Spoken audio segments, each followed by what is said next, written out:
많은 사람들이 교회를 멀리하는 이유 중에 하나가 교회 가면 헌금 이야기만 한다는 편견입니다. 설문조사에서도 헌금 이야기를 기피하는 경향이 뚜렷이 나타났습니다. 그래서 많은 교회에서는 이 주제를 가능하면 피하려고 합니다. 하지만 성경을 보면 하나님께 드리는 물질은 예배와 믿음의 핵심에 있습니다. 아직 초신자나 구원받지 않은 분들이라면 모를까, 기존 교회의 멤버라면 이 부분에 대해서 부담이 아니라 축복이라는 것을 알아야 합니다. 교회를 건강하게 세워가기 위해서는 교회 재정이 튼튼해야 합니다. 그 교회 재정은 다른 곳으로부터 도움을 받는 것이 아니라 멤버들이 함께 헌금을 해서 건강한 재정으로 세워가야 하는 것입니다. 하나님께 드리는 헌금을 통해서 교회는 세워져 갑니다. 이 부분에 대해서 성경은 무엇이라고 말씀하시는지 성경 본문 강해를 통해서 헌금의 참된 의미와 헌금이 결코 부담이 아니라 축복이자 은혜의 반응임을 알아가기를 원합니다. 첫째로, 헌금은 은혜에 대한 반응입니다. 고린도후서 8장에서 반복되는 단어는 은혜입니다. 은혜라는 말이 헬라어로 카리스인데 이 단어를 8장에서 은혜, 감사로 번역되었고 원어로 보면은 7번 정도가 나옵니다. 고린도후서 8장 1, 2절을 보면은 형제들아, 또한 우리는 마케도니아 교회들에 주어진 하나님의 은혜를 너희에게 알리노라. 즉 고난의 큰 시련 속에서도 그들의 넘치는 기쁨과 극심한 가난이 그들로 하여금 풍성하고 너그러운 선물을 넘치도록 하게 하였느니라 라고 했습니다. 마케도니아 교회들의 상태는 극심하게 가난 속에 있는 성도들이 많았던 것 같습니다. 그럼에도 불구하고 그들은 그 극심한 가난 속에서도 넘치는 기쁨으로 풍성하고 너그러운 선물, 이 선물이 헌금입니다. 그 헌금을 드렸습니다.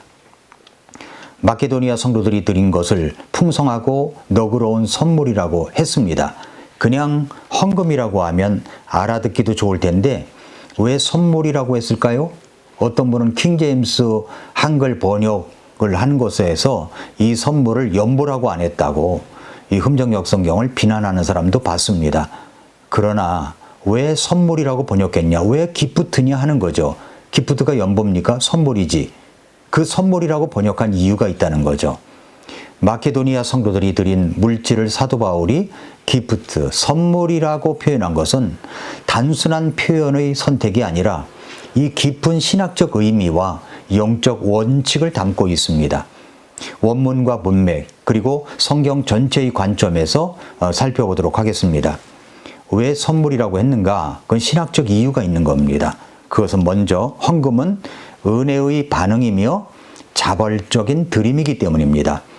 바울이 고린도후서 8장에서 헌금을 의무나 세금이 아닌 하나님께 받은 은혜에 대한 반응으로 강조한 것입니다. 그래서 선물이라는 말을 썼는데 이 선물은 대가를 요구하거나 강요해서 내가 주는 것이 아니라 사랑과 감사를 담은 자발적인 표현이라는 거죠. 마게도니아 성도들은 가난 속에서도 자원해서 드렸기 때문에 그것은 진정한 선물이었습니다. 왜 선물이라고 했느냐? 두 번째는 헌금은 하나님께 드리는 거룩한 예물이기 때문입니다. 신약성경은 헌금을 예배행위, 즉 하나님께 드리는 향기로운 제물로 표현합니다. 마게도니아 성도들이 드리는 헌금은 사람에게 준 듯 보이지만 사실은 하나님께 드린 것이기 때문에 거룩한 선물이라고 하는 겁니다. 세 번째는 그리스도의 은혜를 닮은 삶의 실천이기 때문입니다. 고린도후서 8장 9절에서 바울은 우리 주 예수 그리스도의 은혜를 말합니다. 은혜라고 했죠. 예수님은 우리를 부유케 하시기 위해 자신을 가난하게 하셨습니다. 마케도니아 성도들은 이 은혜를 알고 자신을 희생하여 남을 섬기는 삶을 살았기 때문에 그들의 행위는 선물과 같았습니다. 헌금은 교환이나 의무가 아닌 사랑의 행위이며 또 은혜에 대한 감사로 자원하여 드리는 것이기 때문에 성경은 그것을 선물, 기프트로 표현한 것입니다. 마게도니아 성도들의 헌금은 극심한 가난 속에서도 억지나 부담이 아니라 기쁨과 사랑에서 나온 온전한 선물이었기 때문에 바울은 그것을 풍성하고 너그러운 선물이라고 불렀던 것입니다. 고린도후서 8장 6, 7절에 보면은 그러므로 우리는 디도에게 요청하여 그가 이미 시작한 것처럼 그렇게 바로 그 은혜로운 일을 너희 안에서 끝낼 것도 구하였느니라. 그러므로 너희가 모든 것, 즉 믿음과 말과 지식과 모든 열심과 우리를 향한 사랑면에서 풍성한 것 같이 이 은혜로운 일도 풍성히 할지니라. 이렇게 가르쳤고요. 8장 9절에는 우리 주 예수 그리스도의 은혜를 너희가 알고 있는데 그분께서 부요하셨으나 너희를 위해 가난하게 되셨으니 이것은 그분께서 자신의 가난으로 말미암아 너희를 부요하게 하려 하심이라 라고 했습니다. 그리고 8장 19절에는 그것뿐만 아니라 또한 교회들로부터 선정되어 이 은혜의 선물을 가지고 은혜의 선물, 헌금을 말하는 거죠. 은혜의 선물을 가지고 우리와 함께 여행하는 자니라. 이 선물을 우리가 관리하는 것은 같은 주께 영광을 돌리며 너희의 준비된 마음을 밝히 드러내려 함이라 라고 했습니다. 은혜라는 말이 반복되고 있죠. 헌금은 은혜의 반응에서 나오는 기쁨입니다. 우리는 은혜로 구원을 받았습니다. 내가 아무것도 한 것이 없는데 하나님께서 구원을 선물로 주셨습니다. 그런 은혜를 깨달은 사람은 자연스럽게 감사의 표현으로 하나님께 드리는 겁니다. 헌금은 그런 은혜의 반응이며 기쁨으로 드리는 선물입니다. 변변치 못한 수익으로도 모자름이 없이 살아가는 어느 크리스찬이 있었습니다. 그래서 한 친구가 물어보기를 도대체 자네의 그 적은 수입으로 어떻게 그 많은 돈을 헌금하는가? 돌봐야 할 식구도 적지 않는데 말일세.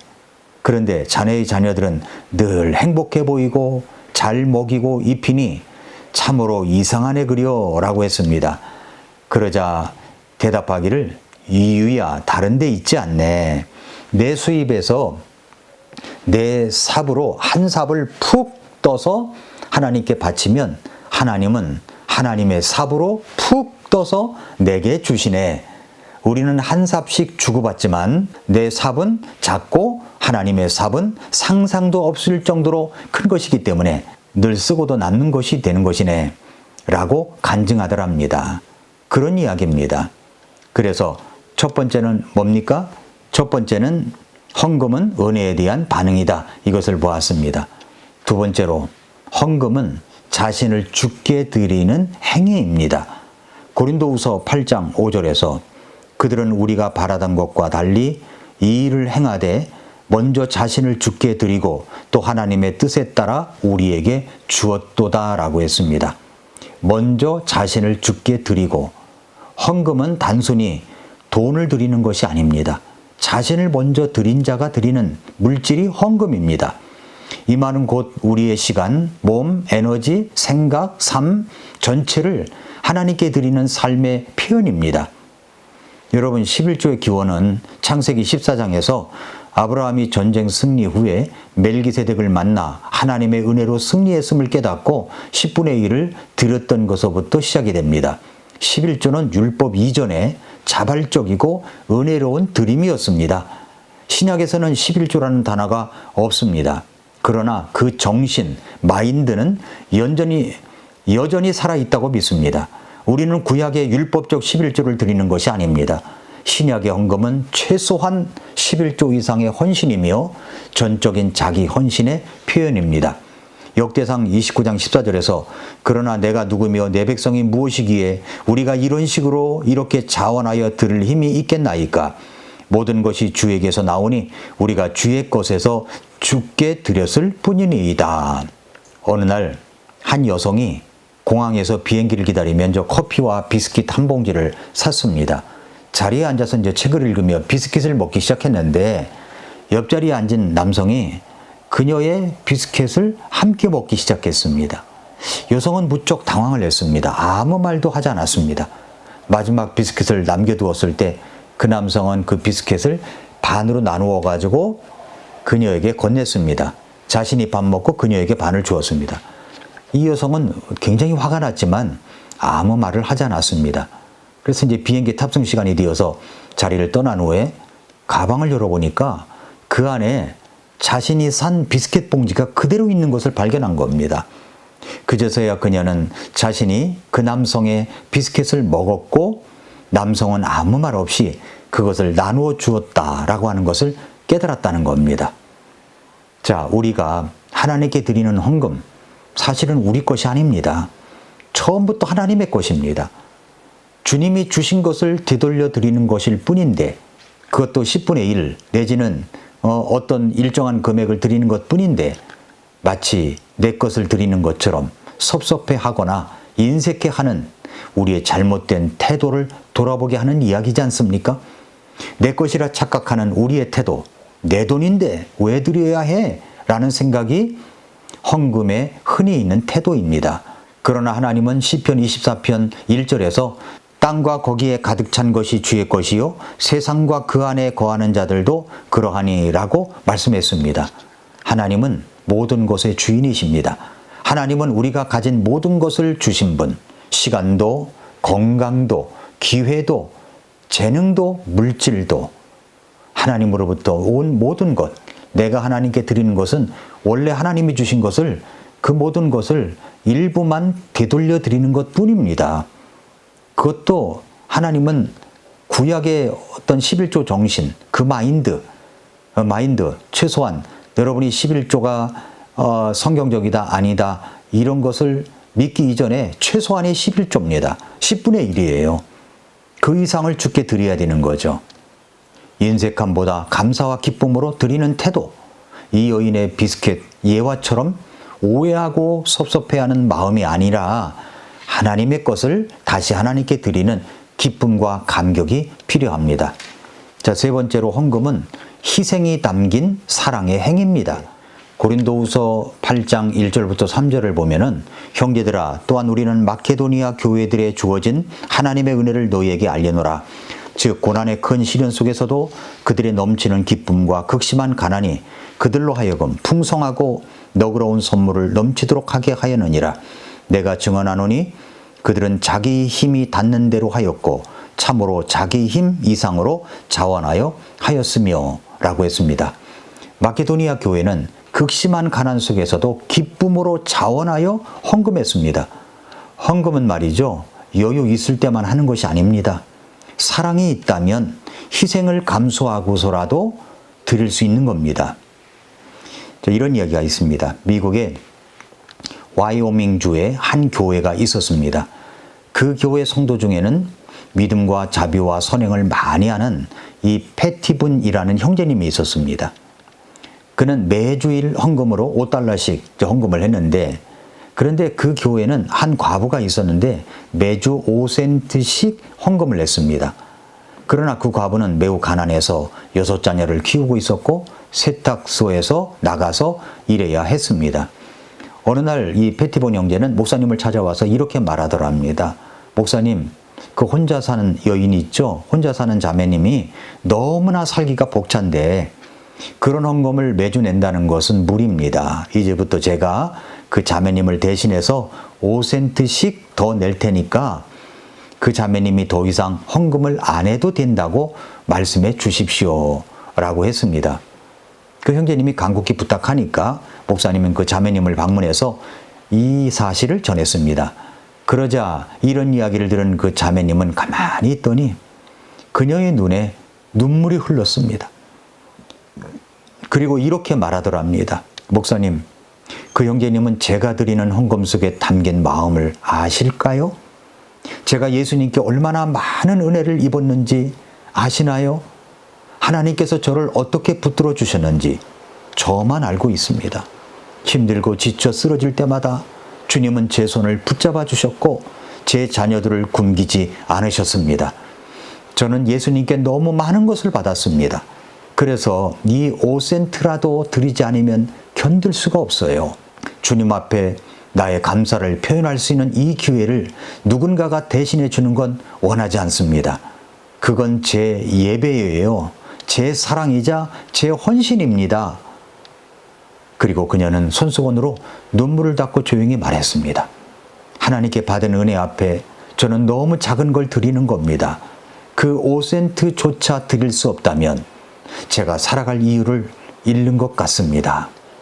고린도후서 8장 9절에서 우리 주 예수 그리스도의 은혜를 너희가 알고 있는데 그분께서 부요하셨으나 너희를 위해 가난하게 되셨으니 이것은 그분께서 자신의 가난으로 말미암아 너희를 부요하게 하려 하심이라고 했습니다. 예수님의 자기 희생으로 우리가 구원을 받았습니다. 우리는 그 사랑을 받은 자로서 작게나마 사랑을 드리는 축복을 받고 있습니다. 그렇기 때문에 헌금은 부담이 아니라 은혜에 대한 반응입니다.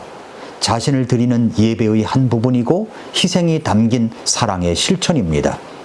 그래서 고린도후서 9장 6, 7절에서 다만 내가 말하는 바는 이것이니 곧 인색하게 뿌리는 자는 또한 인색하게 거둘 것이요 풍성하게 뿌리는 자는 또한 풍성하게 거두리라는 것이라. 저마다 자기 마음속에 정한 대로 낼 것이요 마지못해 하거나 억지로 하지 말지니 하나님은 즐거이 내는 자를 사랑하시느니라 라고 하셨습니다. 헌금을 통해 우리는 하나님께 받은 은혜를 다시 고백하며 하나님의 일에 동참하게 되는 겁니다. 그리고 그것은 교회의 재정이 아니라 교회의 믿음을 보여주는 영적 체온계가 되는 겁니다. 사랑하는 성도 여러분, 헌금은 교회를 세우는 믿음의 선물입니다. 교회는 누구의 도움이나 외부의 자금이 아니라 하나님의 은혜를 받은 성도들, 그 멤버들의 자원하고 기쁨으로 드리는 헌금을 통해서 세워져 가는 겁니다. 이것은 단순한 재정 수입이 아닙니다. 하나님을 향한 사랑과 신앙의 고백, 자신을 드리는 예배, 그리고 희생이 담긴 선물입니다. 고린도후서 9장 7절에 말씀하고 있죠. 저마다 자기 마음속에 정한 대로 낼 것이요 마지못해 하거나 억지로 하지 말지니 하나님은 즐거이 내는 자를 사랑하신다고 했습니다. 그렇습니다. 하나님께서는 억지로 드리는 헌금을 기뻐하시지 않습니다. 그러나 기꺼이 드리는 헌금, 은혜를 기억하고 감사함으로 드리는 선물, 하나님께 받은 사랑을 나누기에 기쁘게 드리는 그 마음을 기뻐하십니다. 그리고 그러한 헌금을 통해 교회는 건강하게 운영되고 세워지며 복음을 전하고 세계 선교를 하는 공동체로 성장해 가는 것이고 다음 세대를 굳건히 세워갈 수가 있습니다. 그러므로 우리는 언제나 기억해야 합니다. 헌금은 부담이 아니라 축복이고 의무가 아니라 은혜에 대한 반응이며 교회를 살리고 세우는 거룩한 믿음의 선물이라는 사실을 말입니다. 주께 받은 은혜를 기쁘게 고백하며 성실하고 자원하여 드리는 헌금을 통해 우리 교회가 더욱 건강하게 세워지고 하나님의 영광을 위한 강력한 하나님의 쓰시는 도구가 되기를 축복합니다. 오늘도 미라클 모닝입니다.